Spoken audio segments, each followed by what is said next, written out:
You're Sherlock Holmes? Yes? Alex Dougal is my name. I must talk to you. I'm in desperate need of your advice. Well, come in, my lad. Come in. Oh, permit me to introduce my friend and colleague, Dr. Watson. Watson? Watson?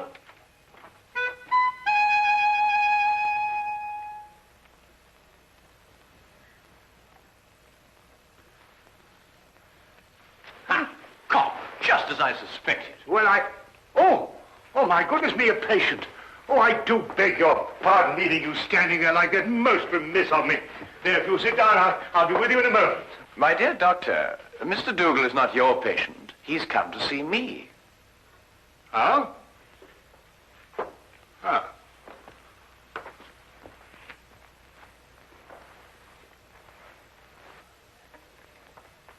About a matter which I imagine has something to do with the injury you've sustained, eh? About a matter which might prove even more disastrous to a certain young lady if she's allowed to marry this man without somebody telling her. But on the other hand, how can I tell her when... You're jumping about rather a lot, Mr. Dougal. Mentally, of course. Yes, forgive me. I'd better begin by telling you that I'm known to most people by a name other than Alex Dougal. Yes? Aunt Lottie. Aunt Lottie? I write under that name in the Daily Observer. I'm a columnist. But Aunt Lottie? I know. It was the boss's idea. I'm really a sports writer.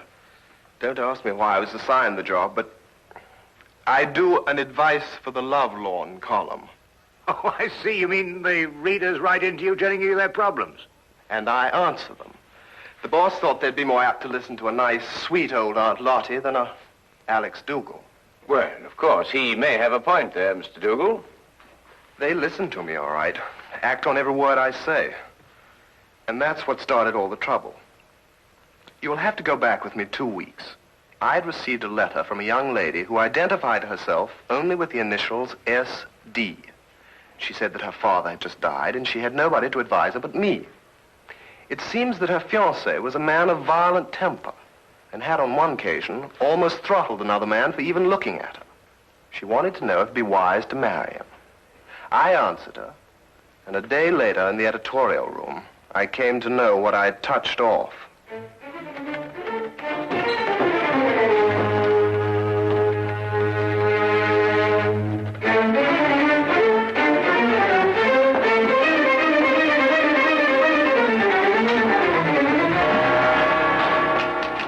Where can I find Aunt Lottie? Hey! She'd better be around. Just point her out. Now, wait a minute. It just so happens that I'm Aunt Lottie, and I want to know how you got in here. You're Aunt Lottie? That's correct. And you can be certain that if you've come with any problem, I shall be most uncooperative. Are you sure you're Aunt Lottie? That is my pen name. Have you any objections? None. None at all. I'm absolutely delighted to find that Aunt Lottie is a man. Really? Why? Because I would never dream of doing this to a woman.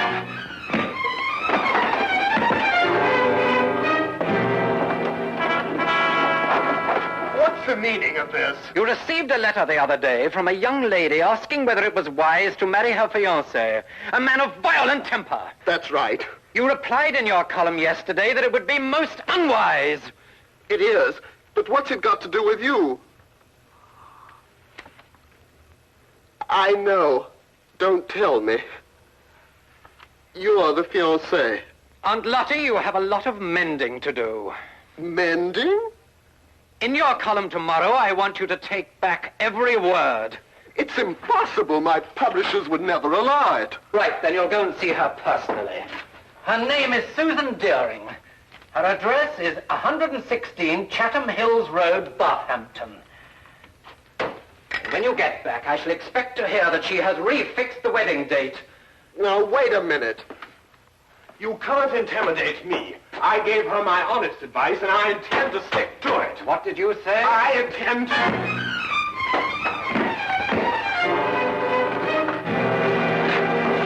You were saying? I just wanted to know what the address was again.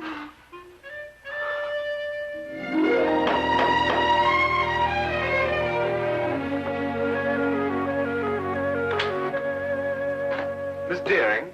I'm the housekeeper. Your name, please? Aunt Lottie. No, I have not been drinking. Come in.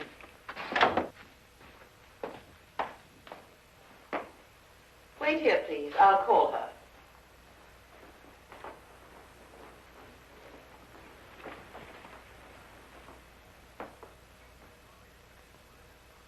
I'd hardly expected when I left London that Miss Susan Deering would be living in surroundings such as this. Most of my readers were shop girls. Girls from a modest background, anyway. But Susan Deering was an heiress. I realized this when I recognized the subject in the painting above the fireplace. He was Oliver Deering, the chemical manufacturer who 6 months ago had suffered a heart attack while pursuing his favorite sport, bicycling. He was undoubtedly her father. How do you do? How do you do? Are you really Aunt Lottie? I'm afraid so. My editor felt it would inspire more confidence than a name like Alex Dougal, which is my own. But I don't agree with your editor at all. Oh, really? I never fail to read your columns. They're always so full of wisdom and understanding. Almost like Father used to talk before he died. Well, thank you. But if I didn't think so, I never would have written to you. Never have called off my wedding. Well, as a matter of fact, that's what I came to talk to you about, Miss Deering. Do you mind if we sit down? Oh, please, yes. Here you're hurt and I've kept you standing. Just a little accident. Nothing at all. Yet. Would you like a pillow or something? Oh, no, thank you.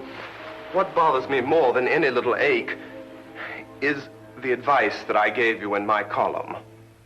The advice you gave me, but every word of it was so true. It cleared up everything. Well, I felt the same thing at the time also, but after meeting your fiancé, Mr. Murdoch... You met Jack? Oh, quite by accident. He struck you.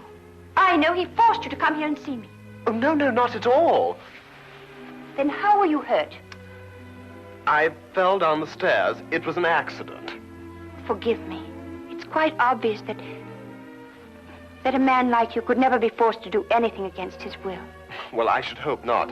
But at any rate, after meeting Mr. Murdoch, I felt it my responsibility to come here and retract my original advice. Forgive me, Miss Deering. That's what I've been telling her. No one is perfect naturally, but Mr. Murdoch is eligible in every other way. He has gold mines in Africa, if that's what Tilda means. And I could be sure he wasn't marrying me for my inheritance. But, Mr. Dougal, you've never seen him when he loses his temper. Miss Deering, have you ever heard of a Dr. Freud? No. A young Viennese. He's invented a new science called psychoanalysis. He says that a temper is a perfectly healthy, normal outlet for emotions. It's quite normal. Mr. Dougal, you know so much. That's my job. I'll write to Jack immediately and tell him it's all right again. Good. And if you have a picture of the two of you, I'll see that it's published in the society page under soon to be betrothed. Mr. Dougal, what's the matter? Something happened to my back when I fell. I wonder, would you mind putting one hand on my shoulder and one in the small of my back and pull? Thank you. Mr. Dougal, you must do something about your back. When you get home tonight, have your wife rub it with liniment. Well, I'm afraid that's not entirely possible, but I'll have the man at the club do it anyway. You mean to say that you're not married? I'm afraid not. It seems that every time I meet a girl that interests me, she's not available. But then that's life. There's always tomorrow, and, well, who knows? I might be as lucky as you and Mr. Murdoch. Now, what about that picture? I'll get it for you.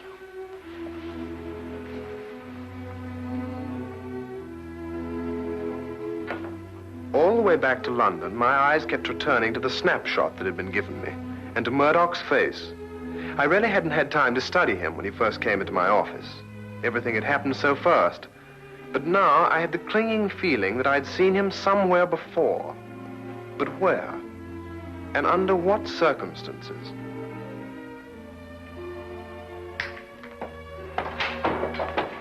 Hello, Dougal. I trust you were successful. Extremely. And I'm going back with even more confidence to make her change her mind next time. You're not Jack Murdoch, and you don't have any gold mines in Africa. You're Freddie Brill, the racetrack fixer. Now, whatever gave you that idea? I used to be a sports writer, for your information, and I remember you very well. You got flung in jail for nearly killing a jockey that double-crossed you. And if you don't think I can prove it, just come down to the library and I'll show you a back issue with your picture in it. That won't be necessary. I didn't think it would be. So it's her inheritance you're after, is it? That's it. And I don't think you'll be telling her. What are you going to do? First, I'm going to make you best man at my wedding. What? After today, I can't trust you out of my sight. As best man, you have reason for being at my side every minute. But this is insane. Secondly, I make you this promise. If Susan should learn of my true identity before we're married, I won't make inquiries as to who told her. I'll assume it was you. And if it's the last thing I do, I'll kill you.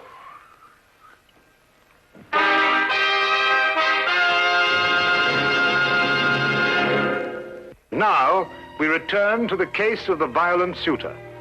I'm always giving out advice myself, but here I am, strangely enough, asking for it. What shall I do? If I expose Murdoch, he'll obviously take his revenge on me. But on the other hand, how can I allow poor Susie to be victimized that way? I see. So it's Susie, is it? Well, up until half an hour ago when I managed to get away from him. Murdoch keeps me handcuffed to his side. And naturally, when he saw Miss Deering, I did also. Ah, yes, quite naturally. Well, there's no point in denying it that she does something strange to me. And I found myself wanting to be the groom instead of the best man. That may very well happen yet, Mr. Dougal. But how, with Murdoch still in the picture? We'll remove him from the picture. Well, it's simply stated, Holmes. But surely you don't mean to expose Murdoch and risk Mr. Dougal's life. No, Watson. If any lives are going to be risked, they'll be yours and mine. Oh. My plans aren't crystallized yet, Mr. Dougal, but my advice to you is to go back to Mr. Murdoch and continue to be his best man. You'll hear from me very soon. I'll do anything you say, Mr. Holmes. Thank you, Mr. Holmes. Not at all. Oh, wait.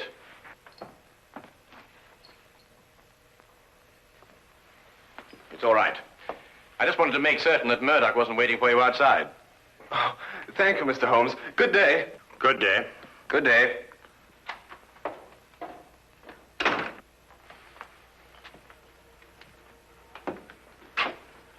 And how do you propose to help Mr. Dougal? By removing Murdoch from the picture. But how? By proving that he killed Miss Deering's father. What? Safely behind bars, Murdoch could neither marry Miss Deering or harm Dougal. But Miss Deering's father died of a heart attack. He was cycling. You heard it yourself. My dear Watson, it was made to appear as if he had been bicycling. Well, now, really, Holmes, you haven't even left the room. How can you say such a thing?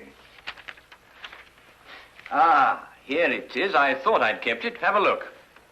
When that picture was published in the papers, I showed it to Inspector Lestrade as proof that Oliver Deering was murdered. But the good old inspector, with his usual dim-wittedness, refused to pay any attention to it. Well, I must say I can't see any signs of murder here. Notice Deering's coat. Yes, well. It's buttoned on the left side. So? Have a look at your own.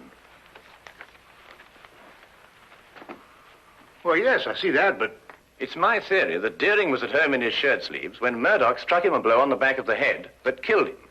Then, in an effort to disguise his crime, Murdoch, with the aid of a woman, dressed Deering and deposited him and his bicycle on a lonely stretch of country road.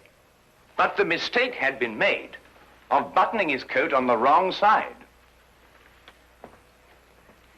Yes, but look here, just a minute. You've just talked about a woman. What woman? Well, his accomplice, of course. A woman would be more apt to button Deering's coat on the left side, since it was customary for her to button hers in that way. And talking of coats, I think you'd better take yours. It's going to be chilly in the country tonight. Well, assuming everything you say is true, what's the motive in killing Deering? Well, my guess is that Deering found out Murdoch's true identity and prevented him marrying his daughter. And Murdoch, seeing himself losing a fortune, lost his temper again. Come on, Watson. We'll pick up Lestrade on the way. Right. Take my coat.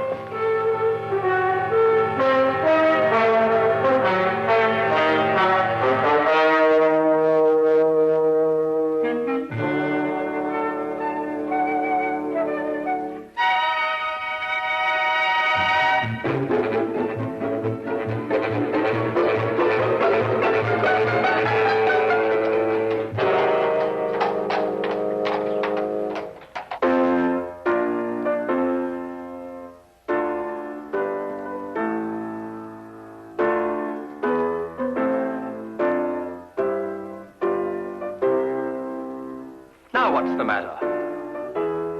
I got a twist in my back. Are you still complaining about that? Don't you talk to him like that. I'll talk to him any way I choose. Not around me, Jack Murdoch, you won't. Tea is served. Nothing like a nice cup of tea to relax everyone. If you don't keep your temper, you'll ruin everything. It's all right, Tilda. I'll pour.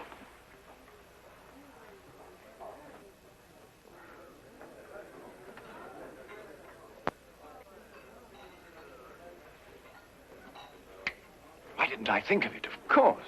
Of course, what? The accomplice, it's Tilda. The housekeeper? Yes, it would have to be someone normally attached to the house to have been present at the murder. Tilda fits the part perfectly. She would also have to know Murdoch. And from the manner in which she's just been talking to him, that's obvious, too. Your theory sounds as wild now as it did when you first told it to me. Lestrade, give me your gun, will you? What for? Well, I'm just going to put my theory to the test. Wait a minute. Oh, don't worry, I shan't hurt anyone.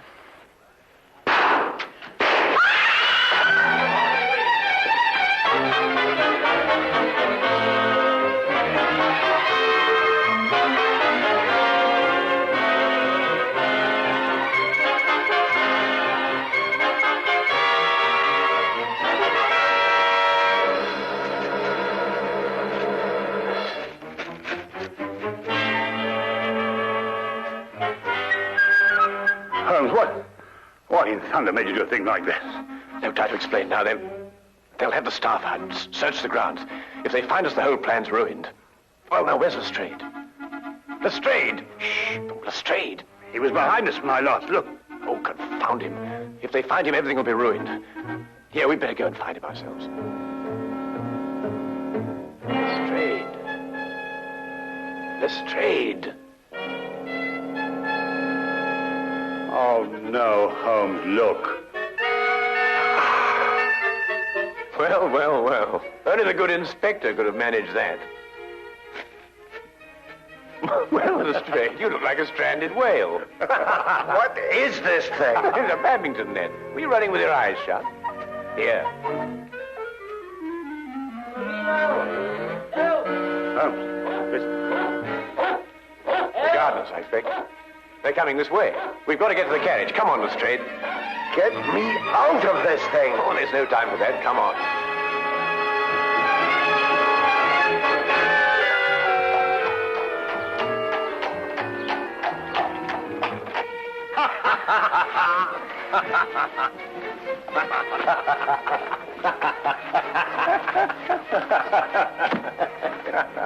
I see no item in the entire evening, Mr. Sherlock Holmes, that would prompt laughter.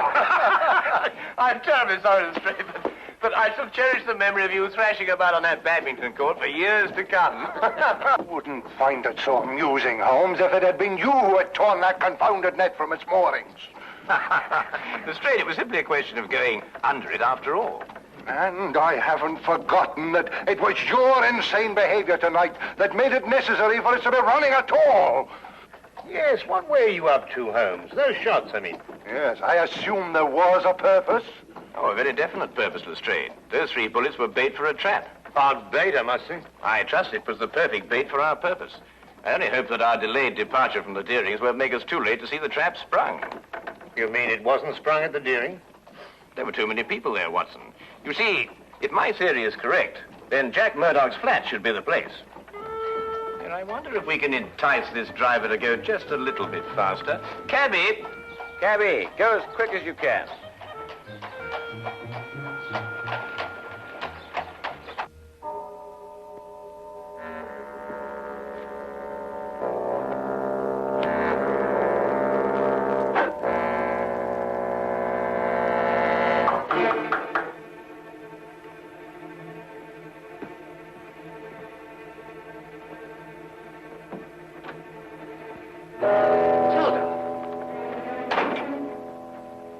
Dougal's upstairs. He may see you. I'm not staying long.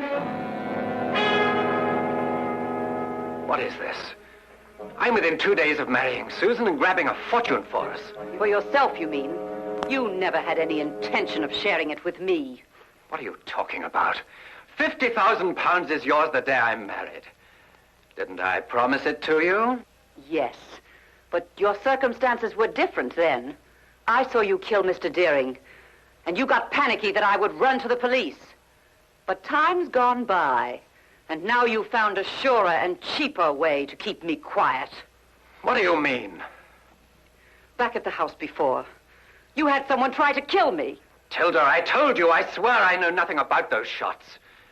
You could never make me believe that. There's only one person in this world who would benefit by my death, and that person is you. I'll never feel safe while you're alive. I wouldn't do that if I were you, miss. Drop that gun. You're under arrest. We heard everything you said. You were tricked, Tilda.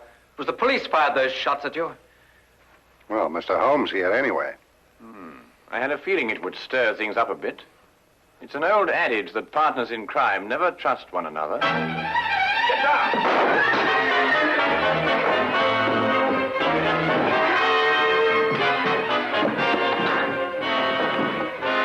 Well, I'll be... I've been practicing my ride ever since I met him. Ah, well done, my boy. Well done.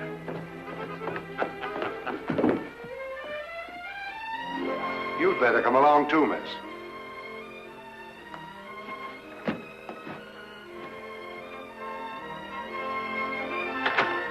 I believe I've outgrown the Aunt Lottie label now. I'm going to ask Susan to marry me. Good for you. First thing tomorrow morning. It's too late tonight. Oh, I don't think it's too late. You don't? No. Definitely not. I'll go right now. Good idea.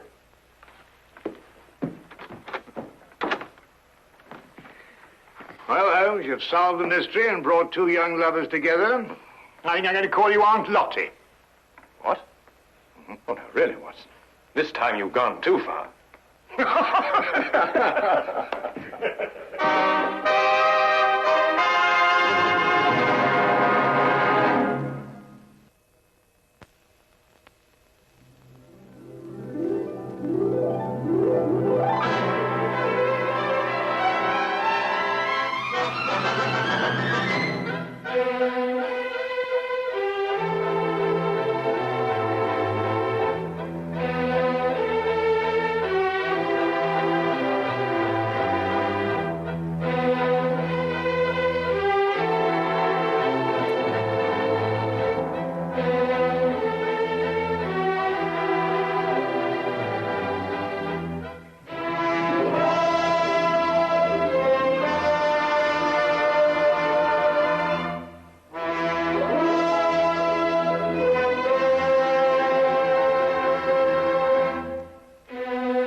Thank you.